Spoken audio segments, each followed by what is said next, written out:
आपके RPF constable, SI, ALP technician, NTPC, group D परीक्षा में लगातार पिछले 15 सालों से जितने भी सवाल आपके लगातार पूछे गए हैं उन सारे सवालों को संग्रह करेंगे आज की क्लास में एक छोटे से शानदार प्रैक्टिस सेट में।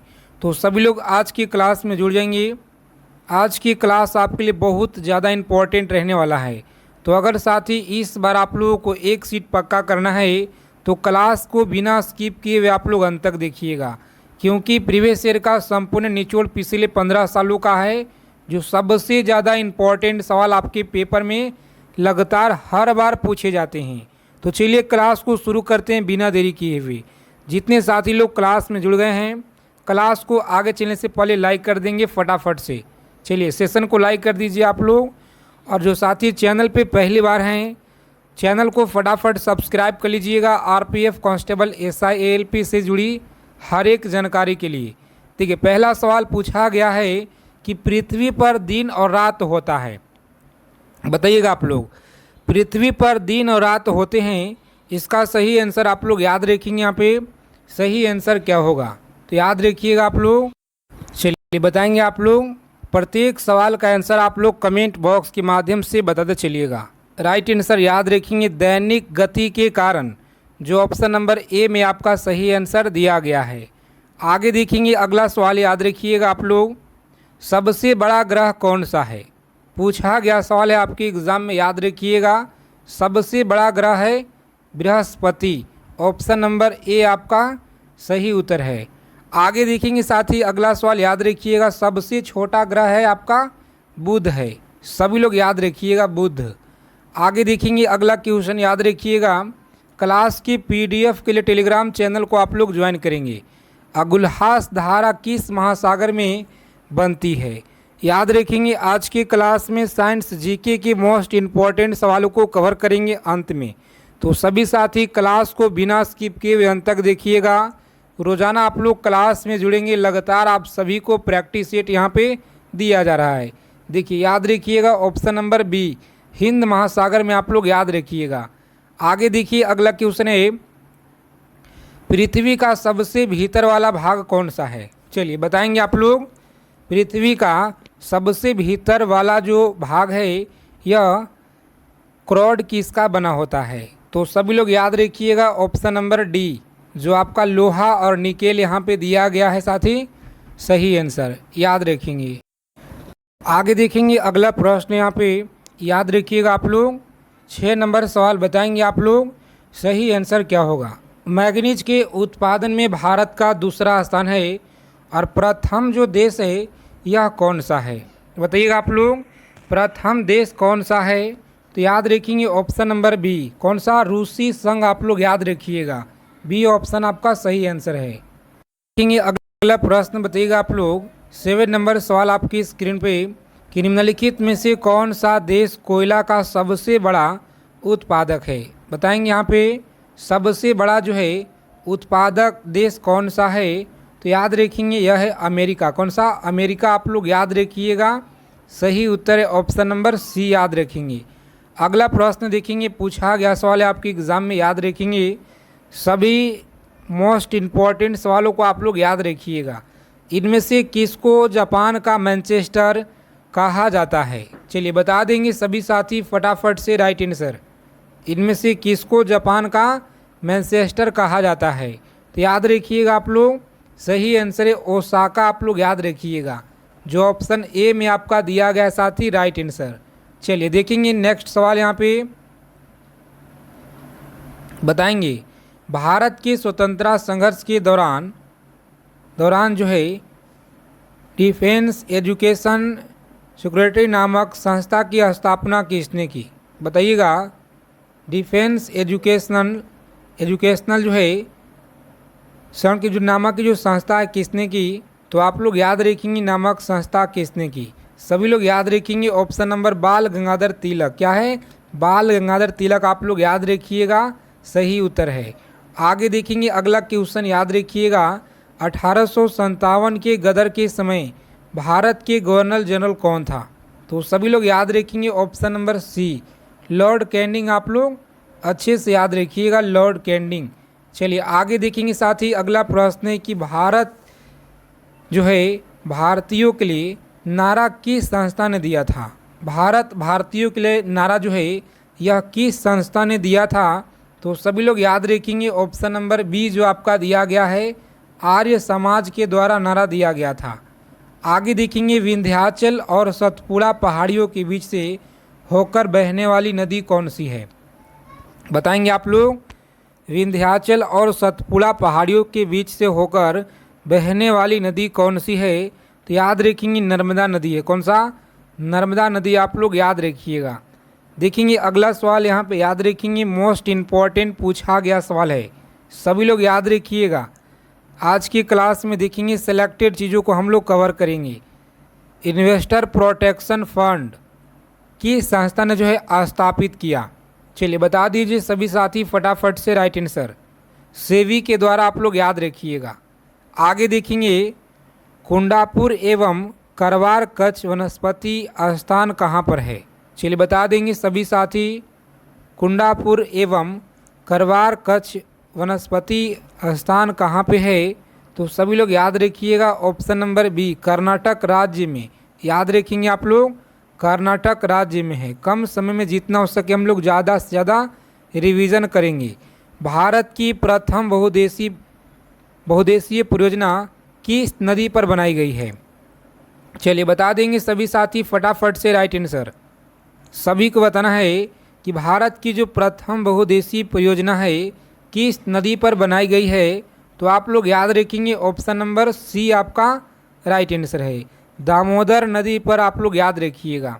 चलिए अगला प्रश्न पूछा गया है आरपीएफ कांस्टेबल एसआई परीक्षा में। याद रखेंगे भारत में प्रथम स्थापित परमाणु संयंत्र यह कौन सा है। बताइएगा भारत में जो प्रथम स्थापित परमाणु संयंत्र है यह कौन सा है। तो प्यारे मित्रों आप लोग याद रखेंगे तारापुर परमाणु संयंत्र, ऑप्शन नंबर ए आप लोग यहाँ पे याद रखेंगे। चलिए देखेंगे नेक्स्ट सवाल यहाँ पे, यूनाइटेड किंगडम में डैश शामिल है। यूनाइटेड किंगडम में ए और बी दोनों आप लोग याद रखिएगा। ए और डी जो दिया गया है ऑप्शन नंबर डी आपका राइट आंसर है। चलिए सभी साथी क्लास को लाइक कर देंगे आगे चलने से पहले, और आप लोग सेशन को अंत तक देखिएगा क्योंकि आज की क्लास में बहुत इम्पॉर्टेंट सवालों को कवर किए हैं। आगरा शहर को किसने बसाया। बताएंगे आगरा शहर को सिकंदर लोदी के द्वारा बसाया गया है।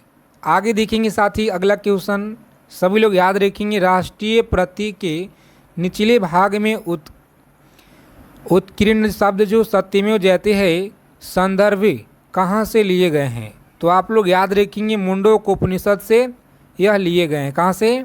मुंडकोपनिषद आप लोग याद रखिएगा। देखेंगे अगला प्रश्न याद रखिएगा, अशोक के शिलालेखों की लिपि क्या है। चलिए बता देंगे सभी साथी फटाफट से, अशोक के शिलालेखों की लिपि आपको बताना है क्या है। तो याद रखिएगा यहाँ पे सही आंसर है ब्राह्मी लिपि, ऑप्शन नंबर बी आप लोग याद रखिएगा सही आंसर है। आगे देखेंगे अगला प्रश्न, बताइएगा बिहू निम्नलिखित में से किसका लोकप्रिय उत्सव है। चलिए बता देंगे सभी साथी फटाफट से, बिहू जो है निम्नलिखित में से किसका लोकप्रिय उत्सव है। तो आप लोग याद रखेंगे असम का है। ठीक है जी, असम आप लोग अच्छे से याद रखिएगा। विवेकानंद रॉक मेमोरियल कहाँ पर है। चलिए बता देंगे सभी साथी फटाफट से, विवेकानंद रॉक मेमोरियल कहाँ पे है। तो याद रखिएगा तमिलनाडु राज्य में है। कहाँ पे? तमिलनाडु राज्य आप लोग याद रखिएगा। आगे देखिए 23 नंबर सवाल पूछा गया है आपके परीक्षा में। मोस्ट इम्पॉर्टेंट प्रीवियस ईयर का सवाल है जो सबसे ज़्यादा आपके हर एक एग्ज़ाम में पूछे जाते हैं। महात्मा गांधी को राष्ट्रपिता के रूप में उल्लेख पहले किसने किया था। बताइएगा आप लोग उल्लेख पहले किसने किया। तो याद रखेंगे option number A Subhash Chandra Bose के द्वारा आप लोग याद रखिएगा सही आंसर है। आगे देखेंगे अगला सवाल याद रखिएगा, प्रथम गोलमेज सम्मेलन कहाँ पे हुआ था। चलिए बताएंगे आप लोग 24 नंबर सवाल पूछा गया है कि प्रथम गोलमेज सम्मेलन कहाँ पे हुआ था। सभी साथी बताएंगे फटाफट से इस प्रश्न का सही आंसर क्या रहेगा। चलिए याद रखेंगे यहाँ पे सभी लोग याद रखिएगा ऑप्शन नंबर बी लंदन में आप लोग याद रखेंगे। कहाँ पे? लंदन में आप लोग अच्छे से याद रखिएगा। आगे देखेंगे अगला प्रश्न है 25 नंबर सवाल बताइएगा, देश का लौह पुरुष किसे कहा जाता है? चलिए बताएंगे सभी लोग फटाफट से। यहाँ पे लौह पुरुष किसे कहा जाता है? तो प्यारे मित्रों आप लोग याद रखिएगा, यहाँ पे सभी को याद रखना है। मोस्ट इम्पॉर्टेंट सवाल है option number A, Sardar Patel को कहा जाता है। चलिए आगे देखेंगे अगला सवाल बताइएगा, महात्मा गांधी जी को अंधनंगा फ़कीर किसने कहा? बताएंगे आप लोग महात्मा गांधी जी को जो है अंधनंगा फ़कीर किसने कहा? तो आप लोग याद रखेंगे, मोस्ट इम्पॉर्टेंट सवाल है। जिन लोगों ने बता रहे यहाँ पे ऑप्शन नंबर सी चर्चिल आप लोग याद रखिएगा, सही आंसर है ऑप्शन नंबर सी, आप लोग अच्छे से याद रखिएगा। चलिए आगे देखेंगे, साथ ही अगला सवाल पूछा गया है आपके एग्ज़ाम में, महात्मा गांधी निम्नलिखित में से किससे अधिक प्रभावित थे? तो याद रखिएगा ऑप्शन नंबर बी जो आपका दिया गया है, अधिक प्रभावित है। आगे देखेंगे सभी को बताना है फटाफट से राइट आंसर। 28 नंबर जो सवाल आपकी स्क्रीन पे दिए गए हैं, चलिए बता देंगे आप लोग सही आंसर क्या रहेगा। सभी लोग याद रखिएगा, इम्पोर्टेंट सवाल है परीक्षा के दृष्टि से। बताएंगे महात्मा गांधी का जो जन्म है यह हुआ था, महात्मा गांधी का जन्म हुआ, तो याद रखेंगे जन्म हुआ था ऑप्शन नंबर बी जो आपका दिया गया है 1869 में। आप लोग याद रखिएगा। पंजाब केसरी के नाम से किसे जाना जाता है? क्लास को अंत तक देखेंगे। अगर आप लोगों को इस बार एक सीट पक्का करना है, LP technician RPF SI exam को क्रैक करना साथी, तो सारे सवालों को आप लोग अच्छे से याद रखिएगा। चलिए पंजाब केसरी के नाम से जाना जाता है, याद रखेंगे लाला लाजपत राय को जाना जाता है। ठीक है, लाला लाजपत राय को यहाँ पे जाना जाता है। आगे देखेंगे साथ ही अगला सवाल बताइएगा, आप लोग सभी को बताना है कि निम्नलिखित में से कौन सा गंगा की सहायक नदी नहीं है? बताइएगा कौन सा गंगा की सहायक नदी यहाँ पे नहीं है, आप लोगों को बताना है। देखिए सही आंसर आप लोग याद रखिएगा, इस प्रश्न का राइट आंसर क्या होगा? तो जिन साथी ने बता रहे हैं स्वर्ण रेखा, बेहतरीन तैयारी है, शानदार तैयारी है। इसी तरह से सभी मित्र क्लास के यहाँ पे कमेंट बॉक्स में बताते चलिए सभी सवाल का आंसर। चलिए आगे देखेंगे, फ्री पीडीएफ टेलीग्राम चैनल को ज्वाइन करेंगे, रोज़ाना क्लास में आप लोग जुड़िएगा। किस राज्य की सीमा चीन से जुड़े हुई है? बताएंगे किस राज्य की सीमा चीन से लगा हुआ है? बता देंगे आप लोग फटाफट से राइट आंसर। तो याद रखिएगा साथी, इस प्रश्न का सही उत्तर है ऑप्शन नंबर, जिन लोगों ने बता रहे हैं डी ऑप्शन, अरुणाचल प्रदेश। आप लोग याद रखिएगा, सही जवाब है डी ऑप्शन। आगे देखेंगे कितने वर्ष के पश्चात राष्ट्रीय जनगणना होता है? तो 10 वर्ष, कितना? 10 वर्ष आप लोग याद रखेंगे, जो ऑप्शन नंबर ए में आपका दिया गया है राइट आंसर। आगे देखेंगे अगला सवाल पूछा गया है 33 नंबर सवाल, काजीरंगा राष्ट्रीय पार्क कहाँ पे है? चलिए बताएंगे आप लोग काजीरंगा राष्ट्रीय पार्क कहाँ पे है? बता देंगे सभी साथी फटाफट से, इस प्रश्न का सही आंसर क्या रहेगा? तो आप लोग याद रखिएगा, मोस्ट इम्पॉर्टेंट सवाल है। जिन लोगों ने बता रहे हैं ऑप्शन नंबर सी, याद रखिएगा असम में। आगे देखेंगे ऑपरेशन फ्लड से संबंधित है, ऑपरेशन फ्लड से संबंधित है, याद रखेंगे आप लोग डी ऑप्शन, डेयरी विकास आप लोग याद रखिएगा। आगे देखेंगे अगला प्रश्न बताएंगे, धान की खेती के लिए उत्तम मिट्टी कौन सा है? चलिए बताएंगे आप लोग, पूछा गया सवाल है आपके एग्ज़ाम में, याद रखिएगा, सभी को याद रखना है। बता देंगे फटाफट से राइट आंसर। चलिए धान की खेती के लिए उत्तम मिट्टी यहाँ पे कौन सी है? तो प्यारे मित्रों याद रखिएगा सी ऑप्शन जो दिया गया है, दोमट मिट्टी आप लोग याद रखिएगा, सही आंसर है। आगे देखेंगे कौन से भारतीय शहर हैवी इलेक्ट्रॉनिक्स से संबंधित है? बताएंगे कौन सा संबंधित है? तो आप लोग याद रखेंगे ऑप्शन नंबर सी जो आपका दिया गया है, भोपाल आप लोग याद रखिएगा। चलिए देखेंगे नेक्स्ट सवाल यहाँ पे, भारत में हरित क्रांति का जो श्रेय है की सुविख्यात कृषि औद्योगिक की विज्ञान को जाता है? नाम बताइएगा आप लोग। चलिए सभी साथी फटाफट से नाम बताएंगे। यहाँ पे बताएंगे यहाँ पे सही आंसर क्या रहेगा। तो आप लोगों को याद रखना है, यहाँ पे मोस्ट इम्पॉर्टेंट सवाल पूछा गया है C option, doctor Verghese Kurien, आप लोग याद रखिएगा। चलिए देखेंगे साथी अगला सवाल। यहाँ पे 38 नंबर प्रश्न बताइएगा आप लोग, सही आंसर क्या रहेगा। राणा प्रताप सागर संबंधित है। राणा प्रताप सागर जो है यह संबंधित है। चलिए बता देंगे फटाफट से राइट आंसर, याद रखिएगा आप लोग। मोस्ट इम्पॉर्टेंट प्रश्न जिन लोगों ने बता रहे यहाँ पे ऑप्शन नंबर डी बता रहे, जल विद्युत से आप लोग याद रखिएगा। आगे देखेंगे कि पृथ्वी और सूर्य के बीच का अधिकतम दूरी किस तिथि को होता है। बताएंगे आप लोग पृथ्वी और सूर्य के बीच की जो अधिकतम दूरी है यह किस तिथि को होता है। तो आप लोग याद रखेंगे 4 जुलाई को होता है। कब होता है जी? 4 जुलाई आप लोग याद रखिएगा, सही आंसर है। चलिए आगे देखेंगे अगला प्रश्न बताएंगे। सभी साथी बताइएगा। 40 नंबर सवाल पे पहुंच गए हैं और कम समय में जितना हो सके हम लोग ज़्यादा से ज़्यादा चीज़ों को कवर करेंगे। इसी तरह से रोज़ाना क्लास में आप लोगों को जुड़ना है। देखिए भारत के राज्य चिन्ह में प्रयुक्त होने वाली सत्यमेव जयते किस उपनिषद से लिया गया है। बता देंगे सभी साथी फटाफट से। ऑप्शन नंबर बी, मुंडोक उपनिषद से लिया गया है। आगे देखेंगे गायत्री मंत्र किस पुस्तक से लिया गया है। चलिए बताएंगे साथी गायत्री मंत्र जो है किस पुस्तक से लिया गया है। तो आप लोगों को याद रखना है, यहाँ पे सही आंसर है ऑप्शन नंबर ए, ऋग्वेद। आप लोग याद रखिएगा। हिंदी किस लिपि में लिखी जाती है? हिंदी जो है किस लिपि में लिखी जाती है? तो आप लोग याद रखेंगे यहाँ पे।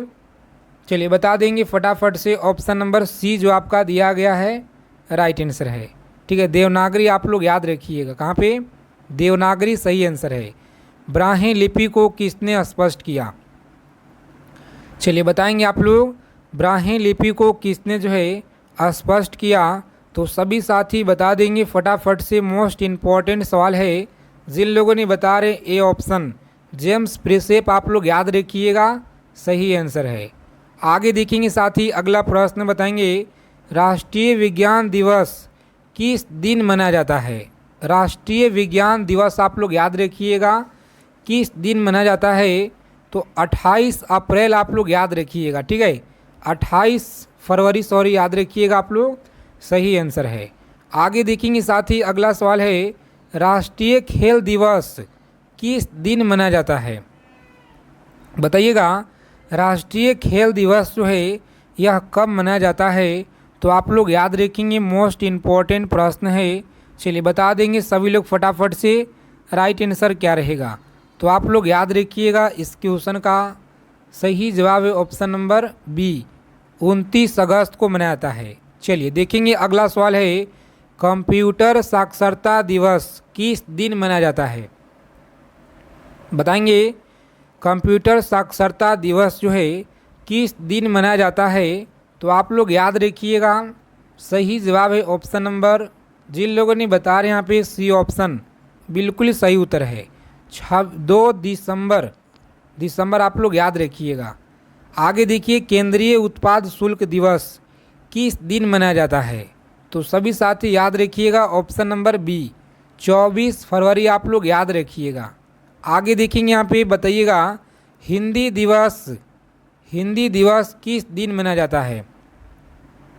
बताएंगे आप लोग हिंदी दिवस जो है किस दिन मनाया जाता है। तो सभी साथी याद रखिएगा ऑप्शन नंबर सी, 14 सितंबर को मनाया जाता है। आगे देखेंगे शिक्षा दिवस जो है 5 सितंबर को मनाया जाता है। अगला सवाल है किसान दिवस कब मनाया जाता है। चलिए पूरे 50 प्रश्न हम लोग कवर किए बहुत कम समय में। तो इसी तरह से आप लोग प्रत्येक क्लास को ज्वाइन करना है।